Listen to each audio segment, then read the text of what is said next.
আর আপনি আল্লাহর কথা শুনবেন, রাসূলের কথা শুনবেন, নাকি বেদাতীদের কথা শুনবেন? কথা বলেন। এখন যদি আমি বলি যে বসে কেন সালাম দিলা, বেয়াদবি করেছো? হ্যাঁ, এখন যদি আমি বলি যে বসে কেন নবীকে সালাম দিলা, বেয়াদবি করলা? আল্লাহ পাক বসে পড়তে বলছে না দাঁড়িয়ে?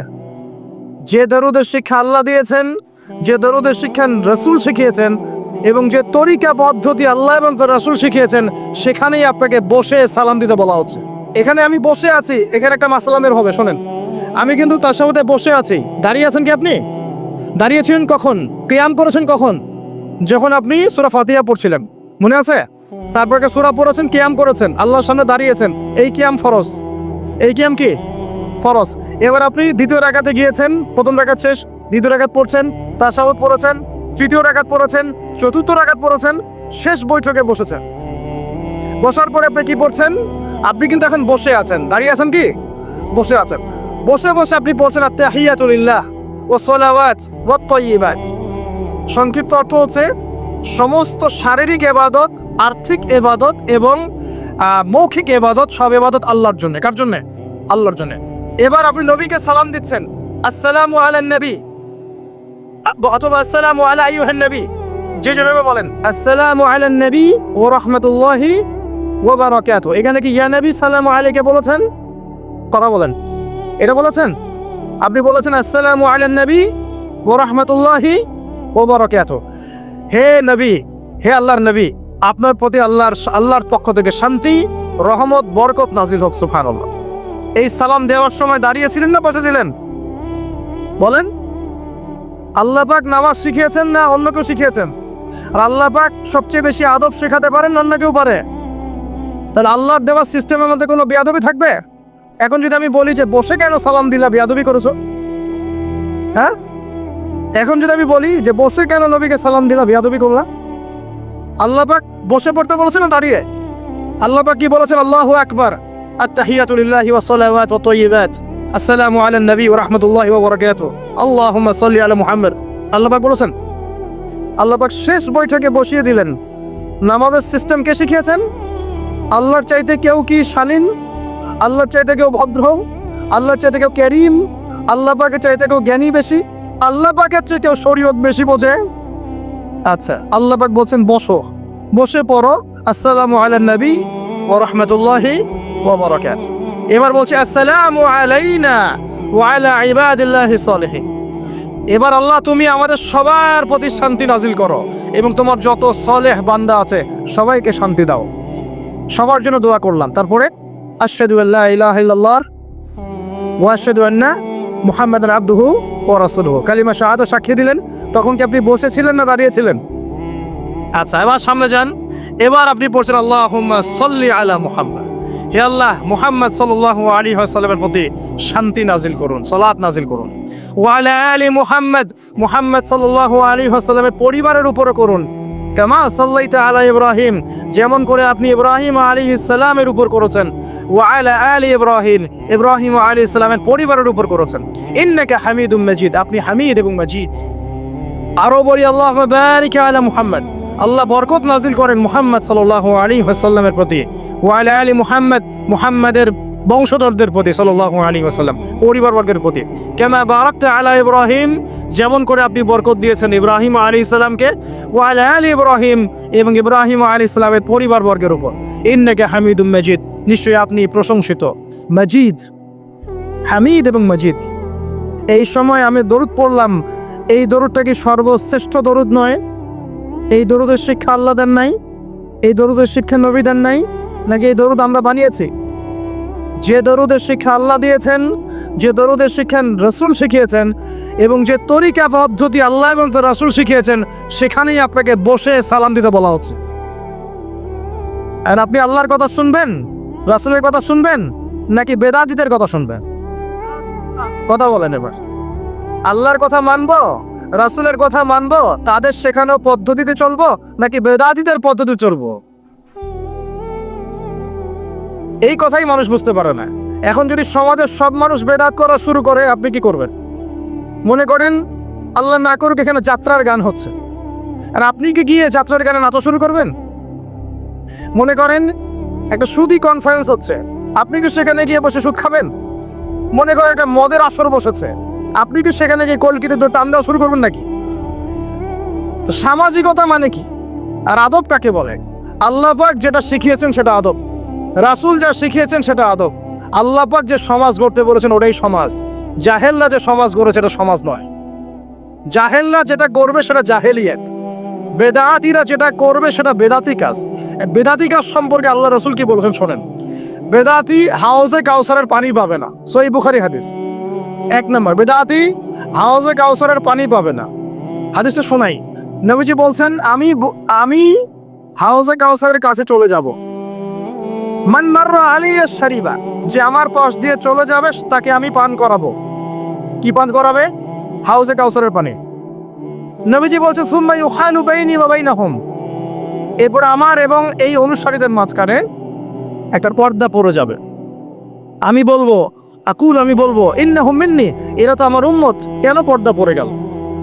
তাকে বলা হবে ইয়া মুহাম্মদ সাল্লাল্লাহু আলাইহি ওয়াসাল্লাম ইন্নাকা লা তাদরি, আপনি জানেন না মা আহদাসু বা'দাক, আপনার মৃত্যুর পর এরা দিনের মধ্যে কত বেদাত চালু করেছিল।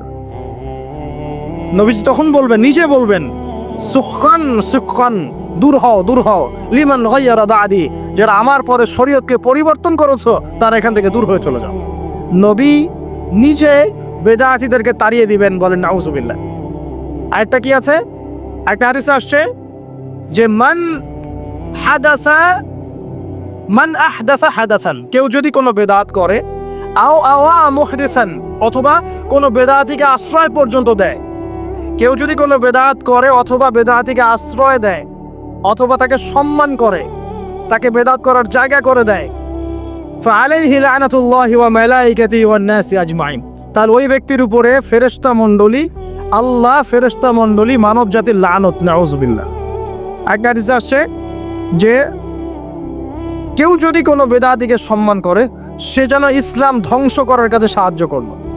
ইমাম মালিক রাহিমাহুল্লাহ একটা চমৎকার কথা বলেছেন, এটা বলছে, তিনি বলছেন কেউ যদি বেদাত করে ফান্নাহু জামা, সে যেন দাবি করলো যে আন্না রাসূলুল্লাহ সাল্লাল্লাহু আলাইহি ওয়াসাল্লাম কদ খানা রিসালা, কেউ যদি কোনো বেদাত করে তাহলে সে যেন দাবি করছে যে মুহাম্মদ সাল্লাল্লাহু আলাইহি ওয়াসাল্লাম রিসালাতের সাথে খেয়ানত করেছেন, নাউজুবিল্লাহ। একটু বোঝাই, আল্লাহর নবী কি আমাদেরকে এমন কোনো ভালো কাজ বাকি আছে যেটা আদেশ করেন নাই? এমন কোনো ভালো কাজ কি বাকি আছে যেটার আদেশ নবীজি করেন নাই? ভাই, এমন কোনো খারাপ কাজ কি বাকি আছে যেটা থেকে আমাদের নবী আমাদেরকে নিষেধ করেন নাই? এখন আমি যদি মনে করি যে এই কাজটা বেশি ভালো, এটা করা যাবে, এটা বেশি ভালো, তাহলে আমি দাবি করছি আল্লাহর রাসূলের চেয়ে আমি বেশি বুঝি। যেই ভালো নবী বলেন নাই তুমি সেটাকে ভালো বলছো, যেই খারাপ নবী বলেন নাই তুমি সেটাকে খারাপ বলছো, তাহলে তুমি নবীর চাইতে ভালো মন্দ বেশি বুঝতে পারছো থাকেন, নাউজুবিল্লাহ। অত আল্লাহ পাক বলছেন আল ইয়াউমা আকমালতু লাকুম দীনাকুম, আমি দ্বীন ইসলামকে কামেল করে দিয়েছি, পরিপূর্ণ করেছি। ওয়া আতমামতু আলাইকুম নিআমাতি, তোমাদের উপর নিয়ামত পূর্ণাঙ্গতা দিয়েছি, পরিপূর্ণ করে দিয়েছি। ও রাদিতু লাকুমুল ইসলাম দীনান, দ্বীন ইসলামকে, এই পরিপূর্ণ দ্বীন ইসলামকে তোমাদের উপর মনোনীত করে আমি আল্লাহ সন্তুষ্ট হয়ে গেছি। সুবহানাল্লাহ। আল্লাহর রাসূল কোনো ভালো কাজে আদেশ করতে ছাড়েন নাই, কোনো খারাপ কাজে নিষেধ করতে ছাড়েন নাই, ওইটাই তার সুন্নাহ। এর বাইরে যা আছে সবই বেদাত। কথা কি বুঝতে পারছেন? এটা স্পষ্ট করেন, আরো ভয়ঙ্কর শাস্তি আছে। নবীজি বলছেন কুল্লু বিদআতিন দালালা, এই বেদাতগুলো দালালা, পথভ্রষ্টতা, বা কুল্লু দালালাতিন ফিন্নার, প্রত্যেক পথভ্রষ্টতা জাহান্নামে যাবে, নাউজুবিল্লাহ। আর ইমাম ইবনে তাইমিয়া রাহিমাহুল্লাহ একটা কথা বলছেন, তিনি বলছেন যে এই বেদাত জিনিসটা, এটা ইবলিসের কাছে অন্য যে মাসিয়া, অন্য যে গুনাহগুলো আছে এগুলো হচ্ছে বেশি পছন্দের। কারণ একজন গুনাহগার ব্যক্তি তওবা করার সুযোগ পেতে পারে। আপনি নামাজ পড়েন নাই, মনে খারাপ লাগা আছে, আল্লাহ আমি খারাপ কাজ করেছি, জেনা করেছেন, খারাপ লাগা আছে, আমি খারাপ কাজ করেছি, আপনি সুখী আছেন, খারাপ লাগা কাজ করে, আমি খারাপ কাজ করেছি। কিন্তু একজন বেদাতি ওই আমলটাকে ভালো মনে করেই করে, তাই সেটার জন্য তওবা করবে না কখনো। কথা কি বুঝতে পারছেন? এই কারণে শেষ পর্যন্ত তওবাটা নসিব হয় না। আল্লাহ পাক আমাদের সবাইকে বেদাত মুক্ত আমল করা তৌফিক দান করে। এখানে নামাজে দরুদ কোথায় পড়লেন? বসে বসে পড়েছেন। আল্লাহ পাক আপনাকে বলেছেন যে তুমি বেয়াদব হয়ে গেছো, বসে কেন দরুদ পড়লা? সুবহানাল্লাহ। প্রিয় ভাইরা, কুতর্ক করতে যাব না, কারণ এগুলো আমাদের ব্যক্তিত্বের সাথে যায় না। ঘেউ ঘেউ করলেই ঘেউ ঘেউ করতে হবে জরুরি না। বিষয়টা বোঝালাম যে সুন্নত একটা জিনিস, বেদাত একটা জিনিস। সমাজ যদি জাহেলি সমাজ হয়ে যায়, সবাই সুদ খায়, আমি খেতে পারবো না। সবাই ঘুষ খায়, আপনি ঘুষ খেতে পারবেন না। সবাই যদি বেদাত করে, আপনাকে বেদাত করা যাবে না। সবাই যদি এখানে জেনা করতে থাকে, আপনিও জেনা করবেন না। সবাই মদের আসরে বসলে আপনি কখনো মদের আসরে বসবেন, এটাই ইসলাম।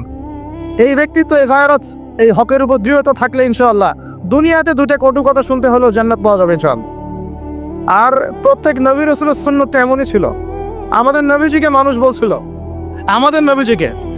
বলছিল, এই ব্যক্তি তো পাগল, নাউজুবিল্লাহ, মাজনুন, সাহের, জাদুকর। তাকে বলেছে ফারেকুল জামাত বিভক্তকারী, ঐক্য বিনষ্টকারী। তাকে বলেছে সাবিঈ, ধর্মত্যাগী। এরকম প্রায় 15টা গালি নবীজিকে দিয়েছে মানুষ, আমাদের নবীজিকে সাল্লাল্লাহু আলাইহি ওয়াসাল্লাম। তার সম্মান কমেছে না বেড়েছে? কমেছে না বেড়েছে? আল্লাহর কথা শোনো, আল্লাহ পাক বলছেন ইন্না আতাইনাকাল কাউসার। হে নবী মুহাম্মদ সাল্লাল্লাহু আলাইহি ওয়াসাল্লাম, নিশ্চয়ই আমি তোমাকে কাউসার দিয়ে দিয়েছি। সুবহানাল্লাহ। যে কাউসারের পানি দুধের চেয়েও সাদা, মধুর চেয়ে মিষ্টি, একবার পান করলে কোনোদিন পিপাসার্ত হবে না ইনশাআল্লাহ। সেখান থেকে তিনি পান করাবেন আমাদেরকে ইনশাআল্লাহ। আমরা হাউজে কাউসারের পানি চাই কি না? তাহলে বেদাতি আমল করা যাবে না, সুন্নতের উপর থাকতে হবে। রাজি আছি ইনশাআল্লাহ? ইন্না আতাইনাকাল কাউসার, আমি তোমাকে কাউসার দিয়ে দিয়েছি। কষ্ট পাচ্ছ কেন? মানুষ বলছিল তোমার তো সন্তান বাঁচে না, নাউজুবিল্লাহ, তোমার তো পুত্র সন্তান বাঁচে না, তাকে টিটকারি করছে মানুষ। তখন আল্লাহ পাক নাজিল করছেন, মন খারাপ করছো কেন হে নবী? ইন্না আতাইনাকাল কাউসার, আমি তোমাকে কাউসার দিয়েছি। এখানে শুধু হাউজে কাউসার বোঝানো হচ্ছে না, এখানে বোঝানো হচ্ছে তার মহান সম্মান। দুনিয়া আখিরাতে আল্লাহ পাক আমাদের নবীজিকে মহান সম্মান দিয়েছেন। এই সম্মান কেউ অর্জন করতে পারবে না। মাকামে মাহমুদ তোমার জন্যে, জান্নাতুল ফিরদাউস তোমার জন্যে, জান্নাতে প্রথম ঢুকবে তুমি ছাড়া কেউ ঢুকতে পারবে না। সবাই ইয়া নাফসি করবে, তুমি ইয়া উম্মতি করবে। কারো সুপারিশ নেওয়া হচ্ছে না, তোমার সুপারিশ নেওয়া হবে। তাহলে এটা কাউসার, মহান মর্যাদা। অতএব মন খারাপ করো না। ফাসাল্লি লিরাব্বিকা ওয়ানহার, তোমার রবের জন্য সালাত পড়ো এবং তোমার রবের জন্য ওয়ানহার মানে কুরবানি করো। বাহ্যিক কুরবানি অর্থ নয় শুধু, কুরবানি মানে দিনের জন্য স্যাক্রিফাইস করা। দিনের জন্য কি করা? স্যাক্রিফাইস করা। দিনের জন্য আপনি কুরবানি করেন, স্যাক্রিফাইস করেন, জানের কুরবানি, মালের কুরবানি, সবকিছুর কুরবানি। ইন্না শানিআকা হুয়াল আবতার, জেনে রাখো নিশ্চয়ই তোমার সাথে যে শত্রুতা করবে লেজ কেটে পড়ে যাবে ইনশাআল্লাহ। তাহলে নবীর শত্রুরা লেজ কাটা হয় নাই? হকের উপর আপনি থাকলে সারা দুনিয়া মিলে যদি আপনার সাথে শত্রুতা করে, লেজ কেটে পড়ে যাবে ইনশাআল্লাহ আযজা ওয়া জাল্লা।